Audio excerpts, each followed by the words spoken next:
Good morning and welcome back to JPTV. I'm so excited to have you here with me today. If you are new here to my channel, welcome. Go ahead and subscribe and click that notification bell. That way you get notified every time I upload a new video. And if you haven't watched my first series on Adnan Syed, please go ahead and watch that first. I'll actually link it down below. And without further ado, let's get started. All right, let's jump right on back in. So welcome back to my channel. I am really excited to jump back into this case that we've been following regarding Adnan Syed. And what we're gonna do today is we're gonna go ahead and just pick up where we left off. And in our last video, we talked about Adnan and Hayes' relationship. And we ended off at the end of their relationship when they actually broke up, and that's where we're going to pick up today, and we're going to go into the details of what exactly happened and what the state's case against Adnan was, along with the beginnings of the different testimonies. So just to put it out there so everybody knows, there have been several different testimonies. Jay spoke to the police 3 times, which I'll get into, and his testimony changed every single time. They also spoke with all of Adnan's friends, and we're going to get into detail about that as well. We have Aisha, Debbie, Stephanie, which is Jay's girlfriend. We talked about her in the last video. Krista, and Asia McLean, which is the one that saw him in the library. So we'll actually dig into that as well. So I don't know how much we're going to get through today, but I'll do my best to kind of keep a strict timeline so that way it doesn't get confusing, because there is a lot of information, and I've seriously had to rewatch the HBO documentary. I've had to re-listen to the podcast because there's that much inconsistencies. And so try to stay with me. I'll constantly be reminding you of things just because I feel like it's needed. And yeah, without further ado, let's jump right on in. So like always, I'm going to put in the description box below what I'm using. But also, I failed to mention this earlier, that if you have not watched my first video regarding Adnan and Hayes' relationship, so like the beginning of this series, I would definitely watch that one first. I'm going to go ahead and link it in the description box below. So please listen to that, and then you'll get all caught up. All right, so it is now December of 1998, and Hay and Adnan have broken up, okay? So this was like their final breakup. You know, Adnan, you know, was upset about it, but because it created so much animosity in the families, I think, although he loved her, I think it was a sense of relief, because like I mentioned in the first video, this was teenage love.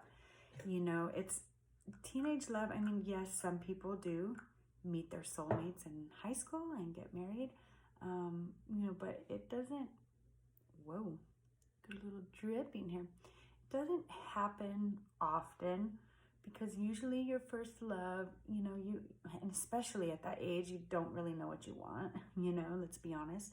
And so I think, you know, although Adnan was hurt by it, you know, the state's case against him, what they say his motive is that he was angry that she broke up with him. So, which I feel like is just a totally weak motive, especially to commit murder in such a short amount of time that they're saying that he did. So to me, that's crazy. But anyhow, what ends up happening is after he breaks up with Hay, she starts dating Don. We talked about him as well. So Don worked with her at the Lens Crafters at the Westview Mall in Baltimore. And she started dating him in January, so of 99.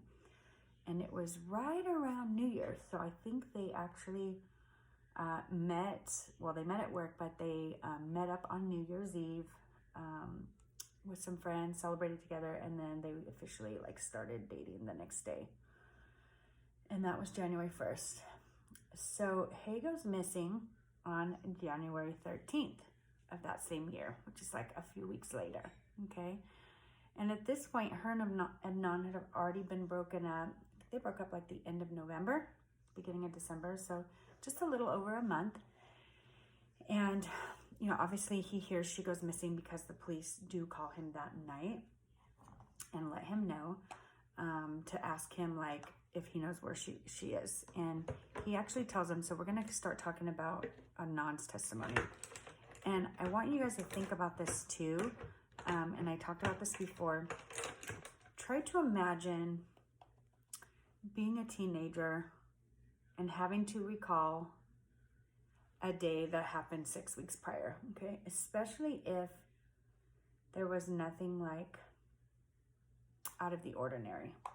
Okay, and I actually tried this myself because I thought to myself, you know what, let me test this theory out and see if I can remember anything that I did.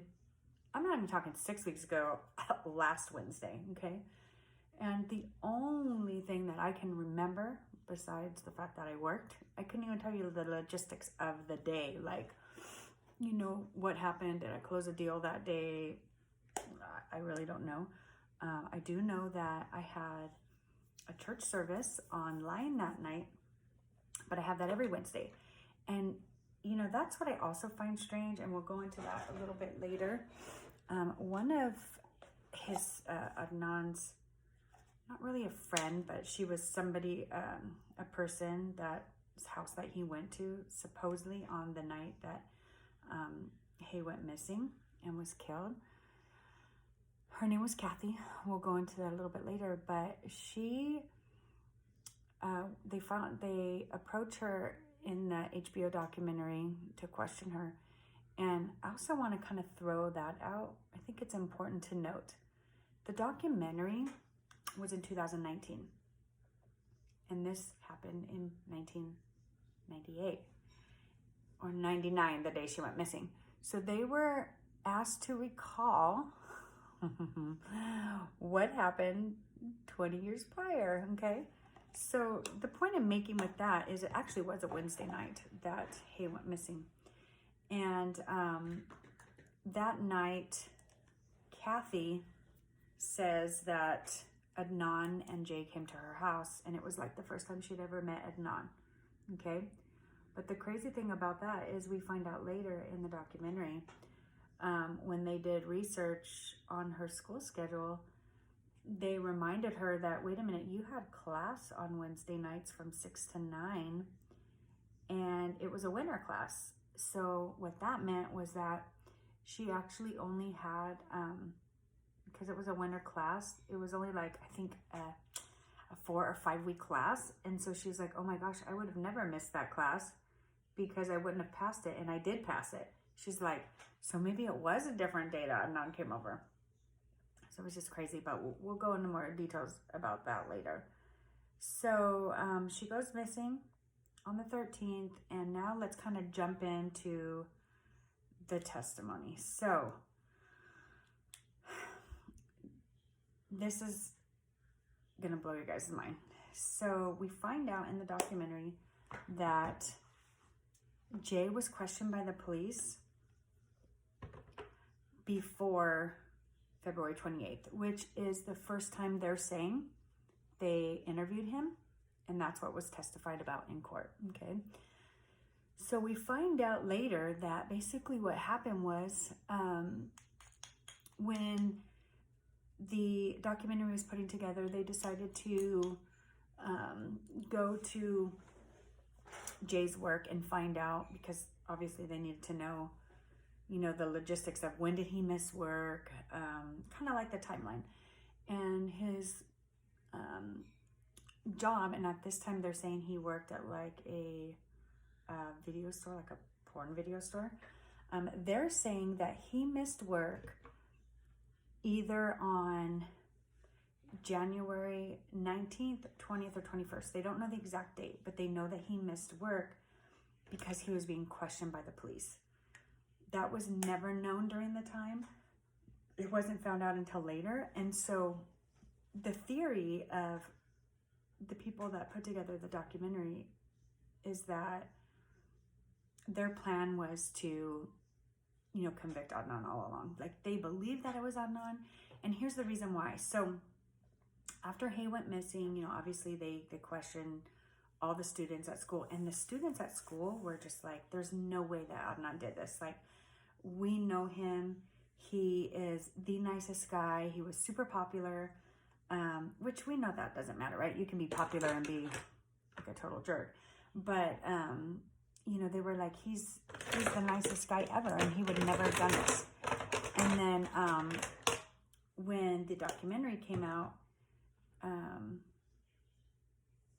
no, I take that back, sorry. When it was on the news, when they were showing on the news that, you know, they were questioning the kids from school, Asia McClain saw on the news that Adnan was arrested. And she was like, no way. Like, I know I saw him at the library. So let me explain the details of that. So she says that she knows she saw him at the library that day because she actually had a notepad where she kept notes of like all the days. I don't know, it's like a diary. And I guess the day that Adnan went missing, they had a huge snowstorm that night. And so there was no school the next day, and she had that written in her book. So she knew, she was like, there's absolutely no way that Adnan did this. So we'll get back to that in a second. So what ends up happening is the police get a call a few weeks after Hay went missing saying, look at the ex-boyfriend. Look at the ex-boyfriend. So that's when we believe that I believe, and many others that have researched this case believe that they decided Adnan had done it. So they wanted to make sure that, you know, their case was proved. And so they start kind of putting together a plan. So what it seems like they did was they had made a list, and they showed us in the documentary, of like a timeline of things that they want to get done. And so in the timeline, it said like, question this person. Then it said, get Adnan's cell phone records, because again, somebody called and said, look at the ex-boyfriend. And then the third thing, or the fourth thing, was question Jay. So what they do is they interview Jay for the first time on the 19th, 20th, 21st, which we don't know because it's not in record, okay? And what we think happened is that when they first questioned Jay, his story was not really lining up with Adnan's cell phone records. So now let's talk about that. So that day, this is what they're saying played out. This is even Adnan's story, okay? Adnan's story is that day was Stephanie's birthday, which is Jay's girlfriend. And Adnan was really, like, Stephanie was his best friend. So he called Jay, and Jay was not really, I mean, Jay was his friend just because of Stephanie, but they weren't like best buddies. I mean, they would get together to like smoke weed, but it wasn't like, you know, they were together every day. So he calls Jay, and he's like, hey man, you know, what are you doing? What are you up to today? And Jay was a little bit older, so he wasn't in school. Adnan was a senior, and Jay was out of school. And this is when Jay says that Adnan says he's going to kill Hay that day, like in his call in the morning to him. But Adnan says he just called him and was like, you know, hey, what are you up to today? Did you get Stephanie anything for her birthday? And he was like, oh, no, I haven't. And Adnan was like, well, do you want to use my car and my phone? Just drop me off at school. You can use my car, and then, you know, you could go to the mall and get her a gift. Okay, so that's what Adnan says. Mind you, he's, again, trying to remember what happened 6 weeks prior. Now, he knows that piece because one of the significant things of that day is that it was Stephanie's birthday, and that was his best friend. So he tells him, you know, go ahead and use my car and go get her a gift. So, so that's why Jay and Adnan kind of come into the story. So the only reason the police got led to Jay was Adnan's cell phone records. So what they did was they looked at it, and that's how they decided who they were going to question. Because, mind you, like I said, I think, and my take on it and many others, is that they were already set on Adnan did this. So they were going to try to figure out how to make this, this fit. So that's how they get led to Jay. So they have their first interview with Jay. And like I said, I think his original story wasn't really matching up to the cell phone records, okay?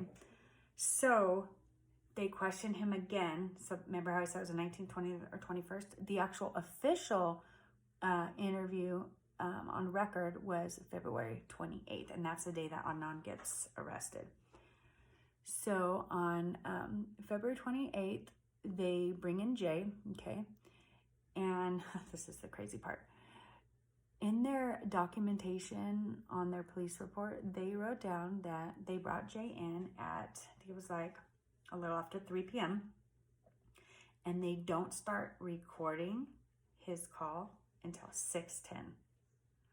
That's a little bit suspicious to me. I don't know what you guys think, but right there, I just feel like, And, you know, I hear that a lot. You know, I'm, obviously, you guys know I've talked about this. I'm into true crime.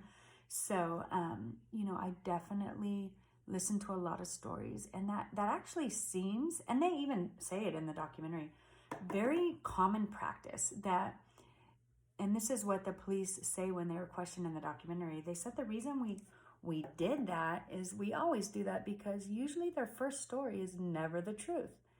And after we, you know, talk more with them and spend more time digging, usually we get the truth at that point. And then that's when we start recording.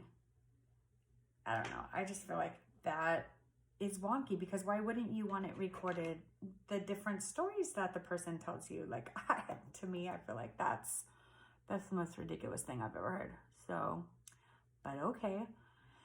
So then they start recording him at 6, and now this is where it gets crazy, okay? So what ends up happening is, in the documentary, they decide to like do a re-recording like of it. And they show them in a room. So like they're, you know, making like a, like I said, a re-recording of what happened, supposedly what happened, that's in documentation. And what it sounds like in the sound, so they play a replay, but then they play the actual sound from the recording, okay? And it sounds like every time Jay would start to tell a piece of the story, whenever like he would get kind of stuck, you could hear him kind of get quiet, you'd hear a tapping noise like that. And they were saying in the documentary that they think what was happening was they were tapping at a map. Because remember, they had Adnan's cell phone records. And so with the cell phone records, every cell phone tower has like a corresponding number to it, okay, that shows up on a map. So what it sounds like they're doing is they're actually, it's crazy, they're like reminding him like, no, you're getting it wrong. Like, this is where you went at this point. Like, so that it matches up with the cell phone records. And you guys, this is where, you know, why I wanted to talk about this case, and why I'm blown away that this is even still, that he's still even in prison. And it's so sad because they didn't have, obviously, all this information back when the trial happened. And so, like I said, I think the jury did the best they could with the information they had. The testimony they had was that Jay is sane, okay? So I'm just going to kind of sum this up, because we're getting, you know, close to me being done here, and then we'll go into more details in the next one. But what I want to sum up here is the information that the jury had to go off of was, this guy named Jay is saying that he's friends with Adnan, which he is, right? Rightly so. There's cell phone records that show that him and Jay talk all the time. It shows that they talk to each other that day. It shows the cell phone pings off of Leakin Park, which is where her body was found later, which we'll go into in the next one. So there were some, you know, things that could seem, it was very circumstantial evidence is really what it was. They had no DNA from Adnan on the body. They had no physical evidence. It was all circumstantial, okay? But what they had to go on was this guy's testimony. Like, they probably thought, and I get this because I felt the same way, but, you know, after I've listened to everything, then I realized, okay, there's there's just more to the story that the jury wasn't privy to, okay? So as far as they're concerned, there's this guy who knew where the body was. Well, no, I take that back. He never told them where their body was. They had found it, and then later he said that they buried her there. But he knew where her car was. Like, they couldn't find her car for days, and he told them where the car was, okay? He says, like, why would someone that has nothing to prove, like, just make up the story about somebody killing somebody, unless he did it, okay?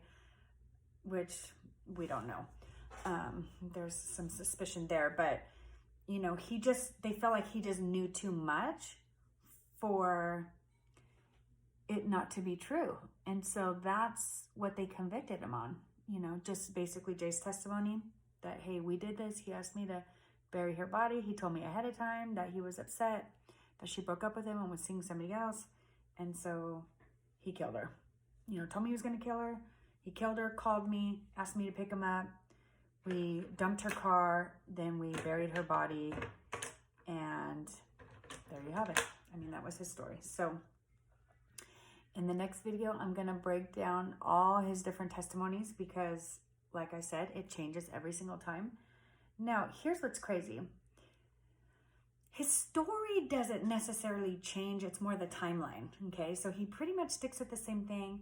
Where his story does get a little wonky is where he says he picked Adnan up is 2 different places, Best Buy and some other road. Where he says they left the car was 2 different places. And then a few times he talks about, oh, we went to this park. We went here. So just so you guys know, and I think this is important to note, Jay's saying that Adnan wanted his track practice to be his alibi. And so when Jay goes into his different testimonies, some of it doesn't match the fact that Adnan was able to get to the track practice. Does that make sense? And they have no record whether he showed up or not that specific day, which is also highly convenient in my book. I mean, they always track when people show up to practice, but that day they didn't have a record. I think that's a little fishy. So, so that's, you know, the logistics is the story just pretty much stays pretty consistent. Just timelines change and times when they do this and when they do that. And so, and why they believe that happens is because the police were trying to get his story to match the cell phone records. So if you're thinking what I'm thinking, and I was thinking is, okay, so why would Jay make up all of this? This is what we're going to go into later, okay? Jay later confesses to his girlfriend when the HBO documentary is going on, his girlfriend 20 years later, that he was caught with drugs, okay? Because he was, you know, he smoked pot and all that. That he was caught with drugs, and that the police told him if he, you know, gave the story that they wanted him to, that they would let him go, okay? And so that's all I'm going to say about that. I'm going to leave you guys hanging, but when I saw that, I was floored. I thought, wow, there we go. And so the fact that he is still in prison, like, to me, I seriously can't fathom that. Like, that is heartbreaking. And right now, the way things are looking, like I said in the last video, I don't know if he'll get another trial. Like, they did say at one point in 2016 that there was sufficient new evidence to prove that he had insufficient counsel and that he should have a new trial, but then that was overturned all the way to the Supreme Court, which is crazy to me because I feel like, why? And their excuse or their reasoning is that they feel like even with this new testimony that the outcome is going to still be the same. And I highly disagree. Quite frankly, I'm honestly thinking that maybe, and this is just my opinion, let me know what you guys think, that maybe what's happening is that because so much has come out since then, that maybe they feel like everybody thinks that Adnan's innocent. Like, it's not going to be a fair trial because now there's been too much information. And so I just don't think he should get a new trial. I think he should just be released. He has been in prison over 20 years. I mean, if he did do it, I mean, I don't know. I feel like I'm just not convinced that he did. And so I think he should just be like, I just don't think, maybe he did, but there's just not enough evidence to prove it. Like there's no forensic evidence, and you just can't put somebody away for life. Not only did he get life, he got life plus 30 years because he got, sorry, my hair. He got 30 years for kidnapping. So that's where we're going to leave off today. But I am going to throw a couple things out. I just need to go put my eyeliner on because we all remember what happened to me last time I tried to do it on camera. It was terrible. So I'll be right back. All right, I'm back and the eyeliner is on. So very excited. Okay, so whew, you guys, I am so excited for Christmas. It's next week already. I'm actually posting this exactly, or uploading this exactly a little more than a week before Christmas. Oh, that was weird. And, you know, this year we're kind of keeping it low key.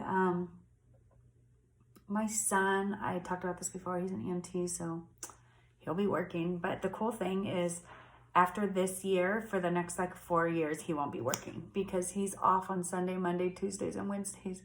So Christmas will continue to fall, you know, on those days after. So I'm pretty excited about that. But yeah, it's going to be pretty low key because my granddaughters aren't coming. They're going with their dads, or they're not coming back till the day after Christmas. So I don't know if I'm going to see my daughter and the other grandkids on Christmas Day. And then my daughter-in-law will be home because, you know, her husband, my son, will be working. And then my other son, Dylan, and his husband, they're in Seattle now, so it's not like they can, when they were in Vegas, they go, I got mascara in my hair. When they were in Vegas, they could just drive down easy, but he's been here so much because of, you know, the holiday, Thanksgiving. He was just here, and then we had some stuff happen in our family, so he came. And so he's not coming. So then that just pretty much, and then our other daughter and her husband both are working. He's in the hospitality industry, and she is a CNA.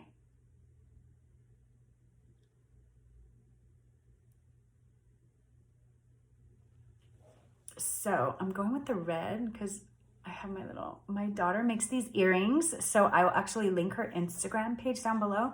Aren't they adorable? I love them so much. They say Merry Christmas on them. And I don't have anything red. So I'm like, I have to wear them. So I'll put some red lipstick on just to make it fun. So yeah, so that's pretty much it. What are you guys doing for Christmas? Anybody going out of town, staying in because of COVID?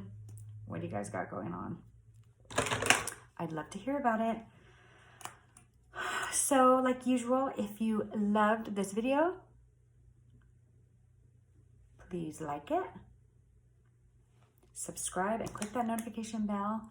Thank you so much for watching. This is the finished makeup look. I absolutely love it.